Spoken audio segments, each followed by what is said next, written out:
Let's see what happens in picks and bans. The Papis, will they stick to standards or will they keep their old spicy flavor? Actually, not all Spanish food is spicy. No, because that'd just be spicy all day. I mean, paella is actually like a nice, mild dish. Yeah, paella. It's fantastic. Actually, we're alluding to it. For those of you that don't know the Papis, it's actually really exciting. Once upon a time, we had Les Myrmidons, which was a regional team out of France. Yeah. Oh, so you can do the accent, but I can't. Well, because I was actually realistic about Les Myrmidons. That's not too bad. Mine's better. Okay. My point is, regional teams are somewhat of a rarity, and the Papis here are representing Spain. All 5 members come out of Spain. It's very exciting. Do they all come from Spain? I'm pretty sure they do right now. There have been times where they've not had a Spanish person in their squad, so I'm not 100% certain on that right now. I will double check it, but I'm just checking my information first.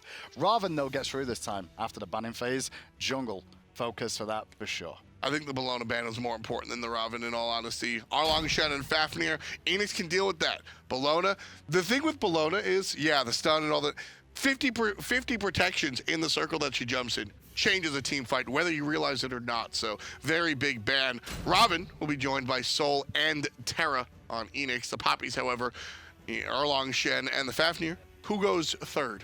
I'm not so sure. Maybe a mage for the mid lane could be an option for them. Something relatively safe. I think Sol is going to be in the mid lane at the moment from Eanix. I'm not so sure we're going to see Funballer playing that. No. Sol's starting to turn towards this mid lane mage now. She's actually classed as a mage already, but I feel she's very much focused on the mid lane play. Zero's the one that really showed that off for us at Masters. Sol has always felt more like a mage to me personally, and here recently she's definitely more in that realm.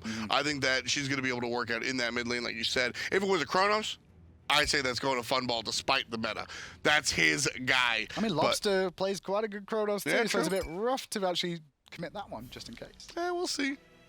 Sun Wukong and his clone banned out. Also, Odin banned out. Scylla will be the selection for the Papis. With the Nemesis pick as well, Scylla's damage will increase just because the protection shred from Nemesis will cause so many problems of just the crush damage. Not necessarily I'm a monster, which is what the real kill option is, but the crush is just going to go through the roof. Eanix got, oh man, Eanix is happy right now. Ducky loves his Hercules.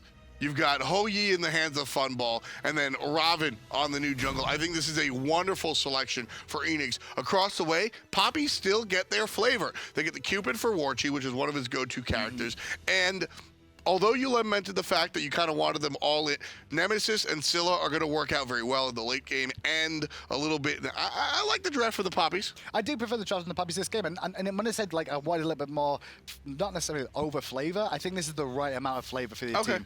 The Cupid, though, for me, tells me that Warchi just wants to fight. Yeah. Warchi just wants to fight all the time in this duel lane. He's going to pick guys that can box all day. He's against the Ho Yi. What's going against Ho Yi? Cupid. Yeah.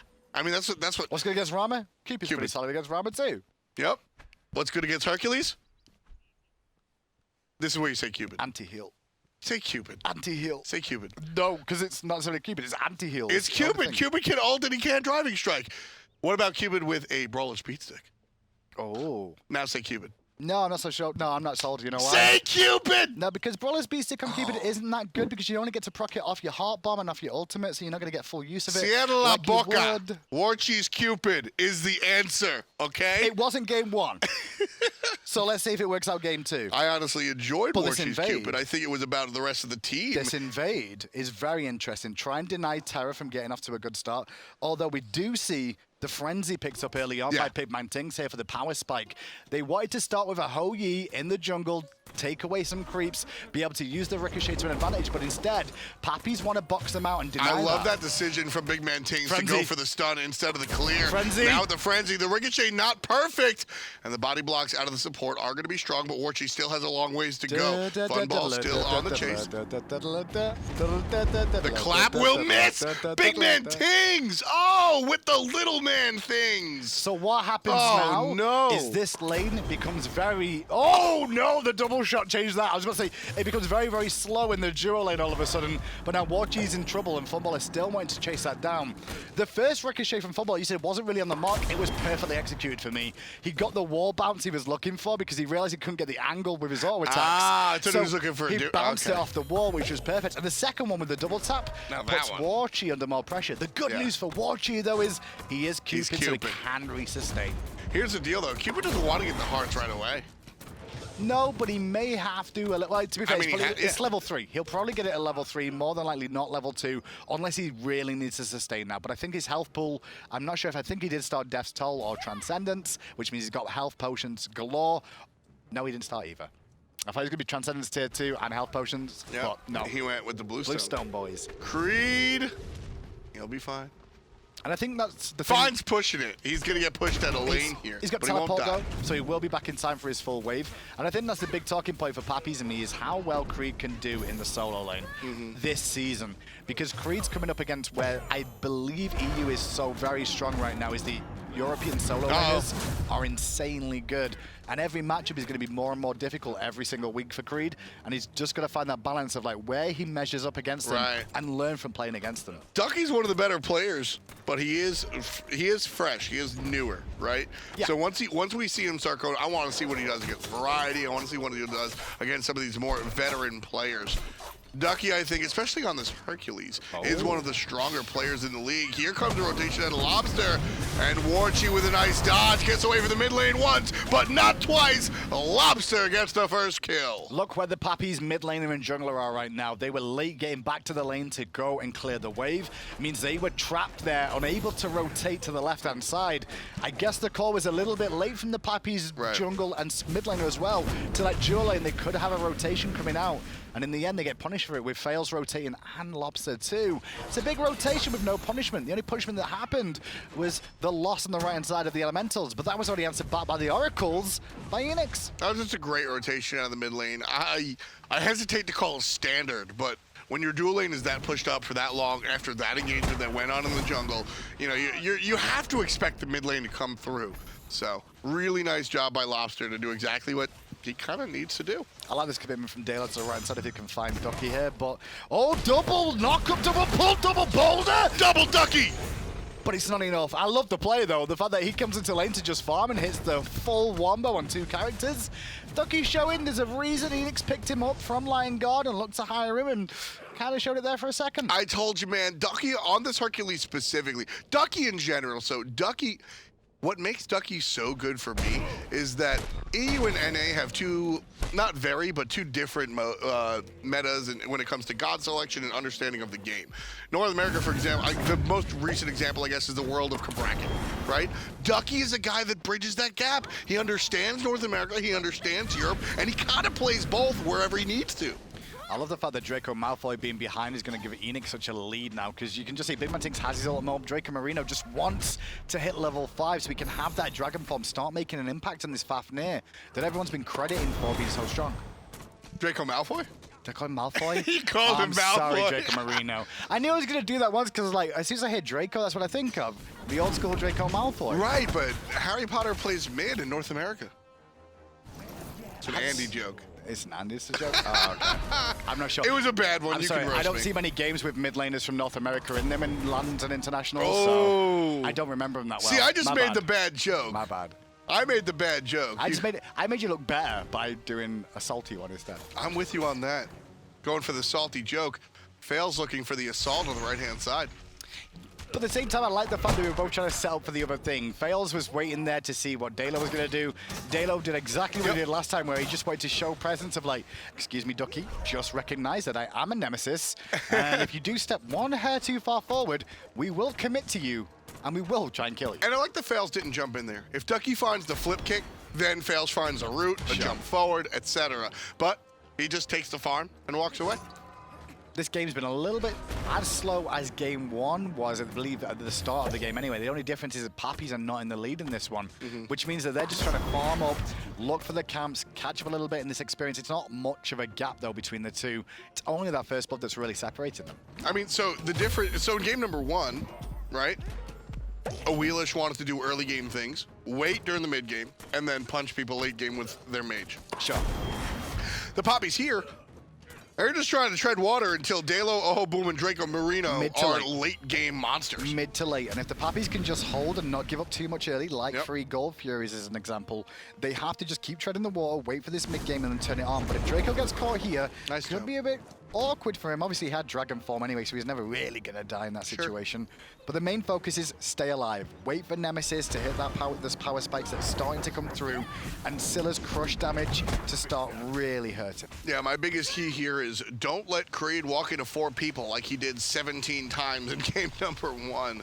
Dheylo gonna look for the tower dive here. Likely goes right for it. Ultimate is good. Couple of smacks of the sword and the slice and dice. Gets the kill. Creed with the credit. Big assist from Dheylo. Not so sure what Ducky was looking at with the ultimate there. I think he was looking for the immunity in case he got taunted by Creed at the same time, just so he could buy himself an extra moment. But the amount of damage that was going to come through from Dheylo anyway was just going to be too much for him. I think if he just tried to hide behind the tower, run for it, he might have had a little bit more of a chance because the dash was down. Also, so I think you hit the nail on the head with the CC immunity, but also the ability to kill the minions. If there's no minions and the players get targeted, tank it as well. But at the same time, like if you ult under a tower, you deal damage under a tower, you're going to get aggro from the tower anyway. Bit of 2-1, half it on the other, but you know it's fine. Ducky was going to die in that situation more than likely anyway. Yeah, I think that's the ultimate piece of analysis that whatever Ducky did, he's dead. Mid lane, bit of pressure coming on there because Faeles from one side and Big Man on the other. The bad news is that Ojo's sidestep ability was pretty solid there just to avoid that damage, but it has set up Eanix to look for the invade on the speed. And I like this. Lawbster hanging out in the wing. Just zoning out a little bit. And there's going to be Dheylo coming in on the mid side, and like you said, just a little bit too late. Fails successfully get it, but now this is good for the Papis, collapsing on Eanix's unit while leaving Funball on the left side. The Papis need to stay aggressive here, Graham. No, they're not going to find anything other than the elementals. I want to see what Funballer does on the left because I think they just lost their speed buff.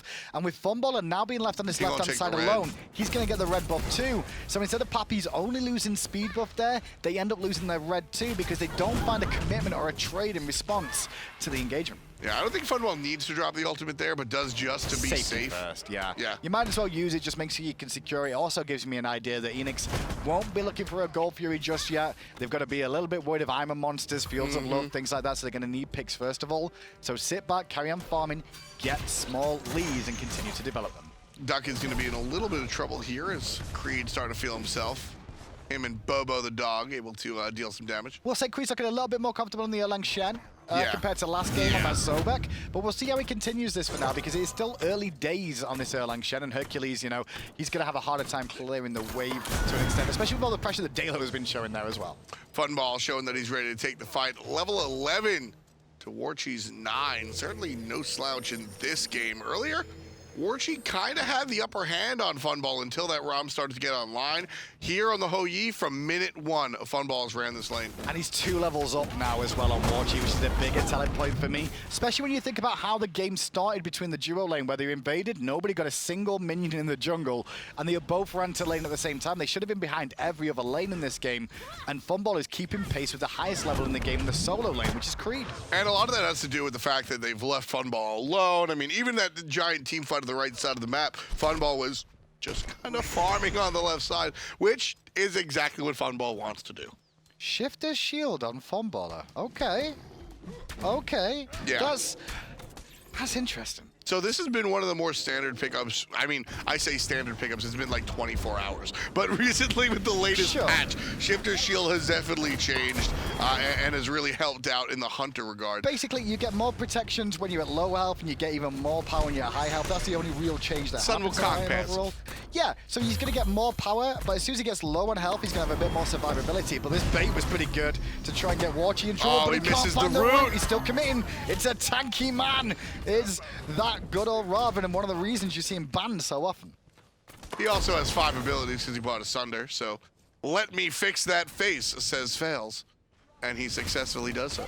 Yeah, Cupid's face is a little bit messed up, I'll be honest. Meanwhile, Faeles, though, now on zone duty, his Gold Fury's pulled. Lawbster and BigManTingz just slowly chipping away at this, but those two will take a long time, and they did need Funballer to join in. But now with the aggression from the Papis showing up, Eanix have to surrender their idea of starting the gold. I like that. I like the try from Eanix, but I like the retreat better. I think we see a lot of mid and low-end teams kind of discuss retreating and don't really want to leash it. It's the ultimate problem. That's the problem, is that they're scared of the all-in ultimate that can come out from a Scylla. Yep. I'm a monster to deal so much damage, and the Fields of Love to trap you all inside at the same time could spell doomsday for the team of Eanix and mean that they lose the Gold Fury and lives, or one or the other even is also detrimental to them. Why not just play it safe and continue establishing the lead? Exactly. This is a very important Gold Fury. If the Papis take this Gold Fury, they take the lead and can run away with it. So that's why Eanix are very cautious about this one, despite Faeles trying a second time. So the cameraman just showed there was a ward down there for Papis, another Gold Fury was going on, and that's what Eanix were looking for. Find out whether or not he did have it available. A bit surprised by Funballer's ultimate there. I guess he thought Warchi's dash was down, or he wanted to try and force it earlier. Instead, Funballer technically wastes an ult for nothing, as does BigManTingz. So Funballer drops the ultimate to force the dash out because he knows that Faeles is making his way to the left-hand side. Unfortunately for Funballer, his fans, and his team, Faeles was also bringing the entirety of the Papis team, so that gank that he was trying to set up intelligently couldn't actually happen. I tell you what, Mike. Very good play by the Because I Papis. spoke about ward so much, the spectators are obsessed now with clicking on every ward. Like, look, guys. But I like his point, because there's a lot of wards on this map yet again. This time around, it's the Papis that are doing it. They recognize that's where they seem to have a downfall last game, so they're trying to correct it of controlling the vision in the jungle. Funball, Faeles, Lawbster, the three members of Eanix here to stop the Papis' Gold Fury push right about now, and they'll be successful, just sort of by showing up. It's one of those dances around 10 to 15 minutes that generally happens around the goal. Both teams feel confident enough that they could have a fight at the Gold Fury. They just don't want to be the one that commits at the wrong time. They don't want to be the one that, overextends a little bit too much or is unaware of a situation that's developing elsewhere on the map.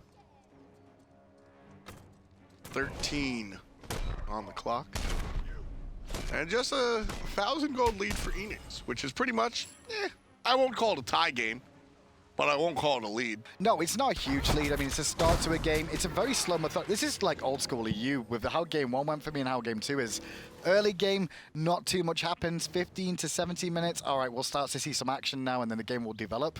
But it's been very focused on farming, low amount of kills so far, which is kind of be to expected at the start of the league, Start of a new split, you don't want to put the wrong foot forward at the beginning. You want to get off to a good start if you can help it. Eanix found game 1. They don't want to split either. Exactly. So they need to find the 2-0, because Valencia's only a few weeks away already. That's very true. We're in a 5-week split here, essentially, folks. So you're going to get to see your favorite teams play for, 5 weeks. That's exactly. That's why it's called 5 weeks, right? Yeah, I pretty much just said it. Gold Fury, though. That's not going to take 5 weeks. It'll take 5 seconds. Down it goes. Eanix gets credit for it. Right side. They need to get out. Papis need to leave the venue as quick as they can. Go! Fantastic work coming out from Warchi's ultimate there to disengage them. Because on the right-hand side, we had a fight going on at the same time, by the way. I believe the Papis took the Portal Demon over there. Not sure if it was stripped away. Yes, Portal Demon did go to the Papis, while Lawbster and Ducky were trying to defend that one. So a trade, but it goes in favor of Eanix just because the gold amount is worth more to them. That's the play that you asked the Papis to make earlier. Not sure if it was earlier this game or last game, but you said sometimes you just got to give it up. Eanix go ahead, take the Gold Fury. The Papis give up the Ghost, and they go right for the Portal Demon. The most important thing there, though, for the Papis was the fact they didn't lose any lives on that trade. Sure. If they lose the lives at the Gold Fury as well, then it was a bad call. It wouldn't have worked out as well for them. But securing the Portal Demon does have might enough. Funballer's way too far forward here. Yeah, he's got to jump out, and the BigManTingz gonna force Dheylo out with How the is clap. Funballer still alive? Can Funballer get killed here? Beads are now down. The heart bomb will explode. Stunning 3. Draco gets the kill. And now Lawbster could be in trouble. I'm not sure why Ojo wants to retreat there. There was 3 men around this Gold Fury that could have committed for looking at Big Man or Lawbster with that Fafnir ult being used. Funball, oh my goodness. He bought a lot of time. He bought a lot of time, yeah, sure. Walking into your teammates with... He's just lucky that the Papis didn't capitalize off of that stuff. I agree, because he should have been another death there. That should have been at least another death. It could have been another death. I know Faeles was in the mid lane as well from Eanix, so maybe Papis were a little bit worried about Faeles rotating in. But with a full combo from Dracomarino on that Fafnir available in the ultimate form too, so it's 2 stuns and the coerce damage, they should have found another. What I will say, though, is I think last game was lost by the Papis being over-aggressive. Taking their skill and thinking that it was taking their skill and I don't want to say underestimating their opponent because that sounds very negative, but in the sense that Papis are just used to a different level of competition, right? So they kind of did what they're used to, which is over-aggression. Here, Again, I asked them to grow. I would rather see under-aggression and then watch them continue throughout the season. Game one for me was more the fact that Papis weren't used to being ahead and having a team know how to come back into a game from being in a negative standpoint at the start. Okay. What Eanix did was, what I keep talking about, was the ward coverage was the reason they got themselves back in that game, found the picks and response and evened it up. Game two, Papis, they're the ones that are off to a bad start, but they're the ones with a better vision across the map now. They've answered that back themselves because they know how to deal with it too.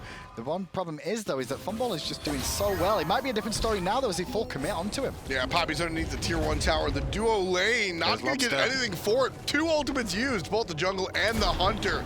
Here comes help from Lawbster out of the mid lane, trying to take down the support. Draco jumps forward, and no crowd control available. The ultimate comes out of the hunter, and that's going to force the ultimate out of Draco. Good work from Draco, but he got CC'd in place. That's very awkward, because now in goes Faeles as well. Let me fix that face. He will secure and fix the face indeed. Warchi falls back to his tier 2 now. Eanix want to continue the pressure. The bad news is they've got a tier 1 standing in the way, and they'll have to accept that instead. The discipline out of Eanix. This is just a different squad, man. I think that the change to Faeles is, I think the change to Faeles and Ducky here are just going to be so strong for Eanix. Eanix were a strong team last season and had a ceiling. Risky play from Ojoboom that nobody's thinking about because you're in that Scylla like, if I get this 4-man route off, or 3-man I should say, as well as a crush, we could turn this fight. But by baiting around like this and swinging around the back, you could just lose the tower for free. If he would just fall back to his team there instead, just come under the tower, hang under his tower of his team, throw out the clutch to kill the minion waves, it's a different story for Eanix there. They probably won't get the tier 2 tower. Ducky throws out the ultimate one more time, trying to take down, I think, the wave more importantly than Creed. Yeah, just focusing the wave player out so he can put a bit more pressure on the right-hand side again, knowing that Eanix are still trying to siege up the mid lane, and with Creed going back to base, Ducky's trying to just deny that over and over again, keep him pinned here longer, allowing him to be able to rotate earlier than his opposition. So here's going to be the push coming out from the guys in blue. That's Eanix, of course. The ultimate out of Cupid one more time.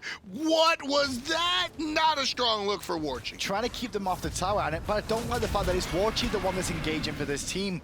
Where's Draco with these hammers? You know, we need to see Creed leave this solo lane now and start grouping up with the team. Both the solo lanes need to get in because they're missing some of that front line. Let me eat my words before it gets too late. Warchi drops the ultimate, doesn't hit anybody, but we always joke about zoning ultimates. Legitimately, zoning ultimate. The ultimate comes out and the wave dies while it's out, which means the wave is no longer there. Eanix can't push forward. The ultimate out of Warchi was actually very strong. After, to be fair, if they lose that mid lane tier 1 tower, this game changes completely, and Eanix really do take an absolutely huge substantial lead just because of map coverage. Both towers down being on the left and one in mid lane. Exactly. It means defending the Gold Fury is almost impossible for a safe spot to start from. Yeah. So you have to defend that tier 1 after losing 2 on the left-hand side. Yep. And the Gold Fury now being looked at, Warchi trying to defend, but I don't think he can stop. The Oracles go in the way of Eanix. Yeah, Funball knows that angle every step of the way. Cupid heart bombs are always fun in here. Creed's a little bit too far forward on this right-hand side here. He's going to be very careful because now Faeles is here. Creed's going to ult in place, though. Deal some damage back. Has the heal coming through, but now that heal's down, still committing is a little bit of a risky business. I say that, but wrapping around the back is Dheylo, and here's Draco. Yeah, 2 very tanky characters assisted by the Nemesis. Here's the girdle to help as well. Big boulder, but Ojoboom's even bigger. Wow, the ultimate completely off the mark, and the Lawbster takes his money. Lawbster takes $2. Creed goes down as well. Faeles in trouble, trying to find the kill before Draco goes down. They trade out a 3 for 2 in the direction of Eanix. Look at who committed to that as well. That was Papis diving a tier 1 tower. Papis dive for the tier 1 tower, lose 3 in trade of 2, and they don't even get the tower either. Yeah. Not a great look for the Papis there. I could see what the call was, but Dheylo got those hunger eyes of like, I must ult Herc, I must kill Herc, kill Herc, kill Herc. And he gets picked apart from it. As well as Ojoboom missing the I'm a Monster. That was unfortunate. That was unfortunate. He just misplaced that. He was trying to juke, find a rough target to try and hit in that fight, in my opinion, it fails, but misplaced it. Yeah, I mean, you gotta hit that as a mage, right? I mean, it's I always talk about how Hebo exists, and if he misses the ult, the team fight, and arguably the game is lost, right? Ojoboom on the Scylla, you gotta hit the I'm a Monster. Credit where it's due though to what Lawbster did, because as soon as the I'm a Monster was used, when I'm a Monster is used, you stand in place of Scylla. It's a small animation that actually has a cast time, and Lawbster just dropped the whole of his ultimate on the head straight away. Creed is trapped in a corner. There will be no escape. I say that as he does find a hole somehow, but with Lawbster coming in, it will be his death sooner rather than later. Gold Fury though, Funballer versus 3. If he got that. I would have jumped up. If he got that, there was a small outside chance of like the ricochet. That's why I was so silent. I was just sitting there waiting. Let the moment just breathe. Yeah. Right? Let just see. Honestly, like, I mean, not that I want to get into like the nitty gritty of my job here, but sometimes the moment is just more exciting than anything I can say. And I just want to watch Funball go for it, you know? Just like, yeah, dude. Give it a go. See what Maybe happens. he'll hit it. So Papis get the gold, Papis get tier 1, but Eanix might get a Phoenix. The Fields of Love will stop ducking his tracks. Faeles gets hit by the ultimate from Dheylo. Dheylo still committing, looking for the pickup on Faeles, but Faeles is just trying to buy time to pull Dheylo out of position.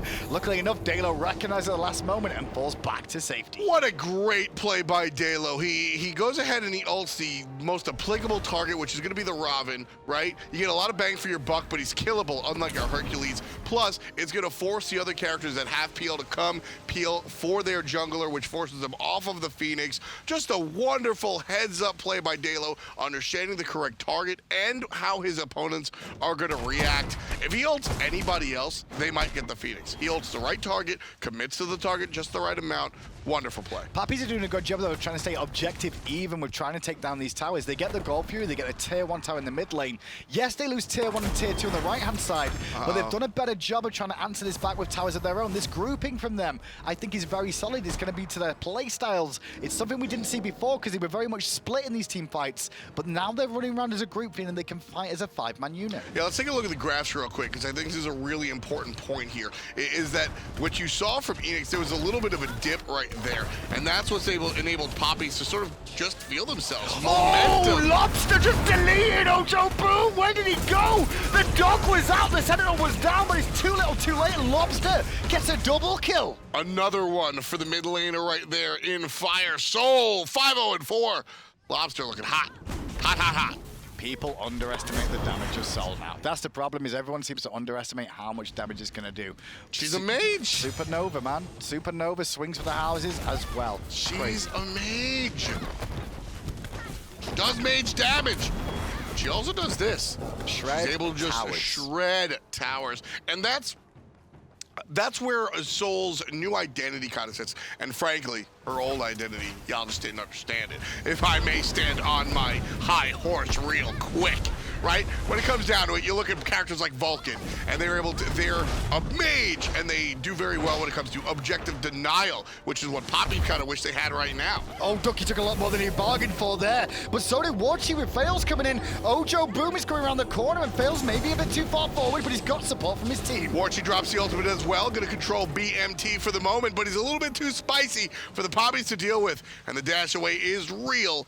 And the Eanix are going to look right back at the fire. No, they can't F up, because look at how low BigManTingz is right now. Look at the ults expended by Eanix.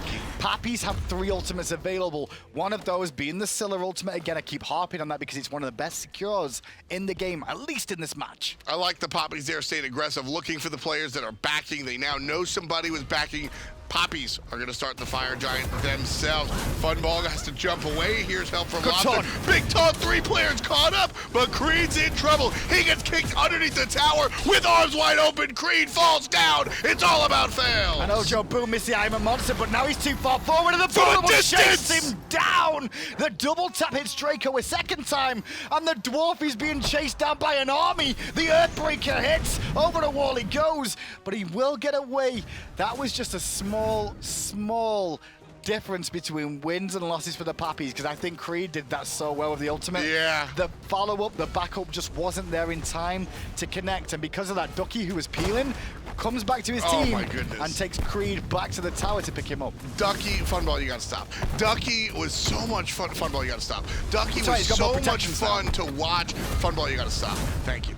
Ducky was so much fun to watch there. Last year, last split, the Twitch spam was "the duck is coming." The duck is already here. Oh, Warchi's gonna ult Ducky. Ducky's already got mitigate wounds down, so they have to kill him quick. Look at that! Big ol' heal will come through. Now that Warchi's gonna run for his life, as Dheylo was looking to clean up Funballer, but Dheylo's been isolated now because Pappies had to fall back. Draco had to peel for Warchi, meaning Dheylo was left alone, and another kill the way of Eanix. The duck is here. Oh man, and Lawbster.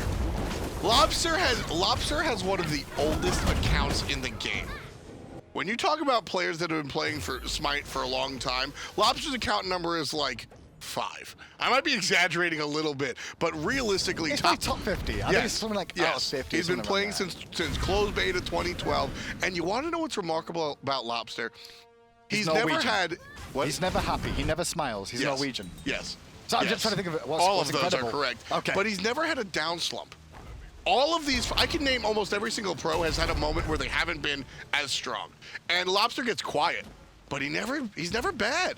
This 6-0-6 is never a surprise. It's never a yank out of a slump. It's just Lawbster being Lawbster. But this is one of the things with Sol now starting to transition towards the mid lane play so often and being seen as a mage by the mages in the mid lane.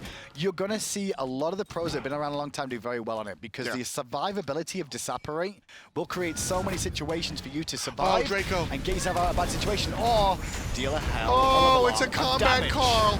Draco walks into the middle of everybody, and Ducky puts him down. Lawbster puts him down. Ducky puts his friend down. 2 already dead on the side of the Papis, and we didn't even start fighting. Warchi's going to fall down as well. Here's possibly number 4 if Lawbster can keep up, but he'll let Creed and Bobo walk away. The rest of the squad will take a look at fire. And at this point of the game, Papis are just trying to fight into a headlong team of Eanix that are just stronger. They're higher level. They've got loads more gold in their coffers as well. And it's causing Papis so many problems to try and do anything in these engagements.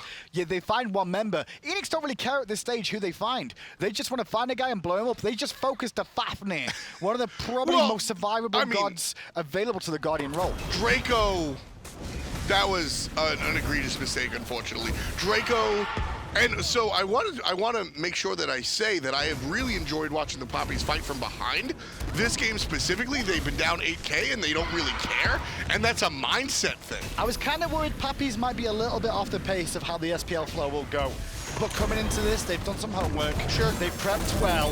And right now, though, they're probably going to lose a couple more lives unless Ojoboom can find that ultimate. Cancel that, unfortunately. Ojo may fall at the Titan any second. Ducky. As you can see, Faeles really committing for that kill. Yeah, when it comes down to it, for me, as Lawbster and Faeles pick up 2 more, putting 19 on the board. I think the Papis, all of their issues come from a lack of competition in their previous arena. And now as they come into the SPL, sure, they dropped 2, but they dropped 2 to Eanix, one of the top teams. This team, I think a lot of people will be surprised if they don't wind up at Valencia. Top 4, top 5 for me. Exactly. Top 4, Easily. top 5. When it comes to me, the Papis aren't a bad squad. They're a team that have different, they're a team that have bad habits from being just consistently better than their opposition. As they come into the SPL, I think they're going to have to clean things up a little bit simply because they're strong, but they have to get used to playing against other teams that are just as strong. But they gave Eanix a run for their money, and that's all you can really ask for from a team that came in. They gave them a run for the money. Now they can build on this going forward in the rest of the split. Yeah, frankly, I'm just really excited to see EU continue on, but not today. Next up is going to be North America. We'll stay tuned for some more Smite Pro League action. We'll be right back. And we are already back indeed, and except this time I'll be joined by Aggro here on the analyst desk. What's going on, Taco? Excited to, EU is solid. Really excited to see how, the Papis can progress throughout the rest of the split. But now it's time for NA, and we'll see how much homework they've been able to do and how much better they look after getting just didn't having the performance they want at Masters. It's not just the Papis that we were looking at, though. In that last match, you also had to consider, Faeles and Ducky were very new members to this squad, and already they've come out with very strong performances. Faeles especially, I would say. Yeah, Faeles, he was nuts during the spring split for Elevate. He really impressed me and came out and looked phenomenal on that team, and now he's on a roster that has a ton of talent for Eanix, and it's just like, I'm very excited to see how he and the rest of Eanix can grow throughout this split. And indeed, overall, you just have both of these teams, especially Eanix, with those new members. They look really strong. Hopefully they can keep it up. It'll be really exciting if they do. But the Papis as well, certainly a team to keep your eye on. Facing off against such a strong contender is always a fun time. But just in case for you guys at home, it's not the only bit of Smite action we have going on here. We also have some fun promos going on for you guys this weekend with the Party Up Weekend. If you just party up with a couple of friends or even just one other, you can go ahead and get get some extra XP, a little bit of favor, and you can never go wrong with that. Of course not. Who doesn't want more stuff? I mean, you get, it's not only 2 times, it's 3 times everything. So that's talking worshippers as well. Got to get on that diamond grind so you can start getting those diamond mastery rewards. For me, it's all about that favor. Got to try and hit that 1 million favor. Is that what you're going for? You're done buying recolors? You're saying no more recolors? You just spend the gems on the recolors and you can hit the 1 million. It's not even about the recolors. It's all about the emotes. Ooh, it's the emotes claps. are big too. You gotta clap after a big play, man. By your teammates especially. Sometimes you make a big play and then you go to clap and you're like, wait, I don't have this clap emote. Like, where have I been? This is something that you need to get. But I mean, emotes are fun and everything like that, but I think what's even more fun is what we have going on for the rest of today. Considering that, looking at the 2 teams who have already performed, or the 2 sets that have already occurred, we've got Eanix and Team Dignitas already established at the top of EU. Now, considering these are first 2, real sets that they get to show their stuff, it'll still be really exciting to see how the rest of these teams develop on the side of EU. Of course, and I don't think that seeing Eanix and Team Dignitas both finding 2-0 victories today is too much of a surprise. I mean, this is probably expected. Elevate and the Papis are 2 teams that still need to kind of adjust. Elevate for the reasons that they lost their jungler Faeles to Eanix. Now they're working on Nika being there. The Papis, as they mentioned on the cast, Epdot and Hindu, they need to work on playing at an SPL level instead of at that Challenger Cup level. Yeah, for you guys back at home who did miss it or are just now tuning in, we have gone over the EU portion for today where we saw Team Dignitas take on Team Elevate. They came out with a strong 2-0 against their opposition, but it wasn't a super clean-cut victory in the very first game. Elevate was actually giving Dignitas a pretty heavy run for their money. Yeah, Dignitas had the early game stages kind of in their control, and then Elevate definitely started to get a little bit of momentum going. No Numbers had a phenomenal performance on the Sun Wukong, played it both times, had a little bit more success in game 1. This one, I don't know if we're gonna be able to tell, but No Numbers clone is what you see him in the distance there. Get your binoculars out because the clone just knocked down Trickster. Rip Trickster, man. He was so prepared. Just started doing the backing. Thought that clone was headed in a different direction entirely, and then he's just getting auto attacked. Zeros just let him go. Zeros went back to clear the wave and just let Trickster get beat down by the Wukong clone. You know those guys are gonna give each other, but a couple jabs for letting that happen. Yeah. Farm is what is That's OP. Right. It's only a support player. Like it's whatever. Hey, but I mean it's not that important. But Arceal was incredibly important alongside the rest of Dignitas roster, and he was popping off, set up especially by Trickster. This is one of my favorite plays of the day. An insane Cataclysm into the double snipes, triple snipe, and Arceal just landed every single shot. And that double kill was so crucial and pretty much established the pacing for the rest of game number 1. The team play from Dignitas was just better than that of Elevate. There were some good individual plays by Elevate, and there were times, especially as I mentioned, in that mid game where Elevate looked like they were starting to come back. A lot of that was Dignitas stopping their team play and starting to play a little bit more individualistic. It was variety going a little bit too deep. It was no one peeling for Arceal. And as soon as Dignitas was like, okay, we need to stop doing these individual style plays. We need to start playing more as a unit. That's when all of a sudden, all their problems seemed to go away, and they looked much, much better on the route to the 2-0. Yeah, a little bit unfortunate for Elevate to fall already on the debut weekend for the SPL, but it's not a complete downside. I mean, Elevate still had those shining moments. You had, the points with the Sun Wukong clone killing, and this is definitely still a team that could potentially take splits or even their own 2-0s later on. So it'll be exciting. Yeah, I mean, anytime you've got Jermaine playing Hunter for you, you've got a chance to win a late game team fight. I mean, basically every time. The dude is absolutely insane. One of the best hunters in the world, not just in Europe. And so Elevate definitely has a lot of positives. Replacing a jungler is so difficult. It's the hardest position to replace. They're all over the map. They work with everyone on the team. And so trying to fit someone else new in there takes some time. But like we said, guys, that is the EU portion for today. It'll be Dignitas coming out with their 2-0 victory. And then we just saw Eanix take a clean 2-0 victory over the Papis. So now...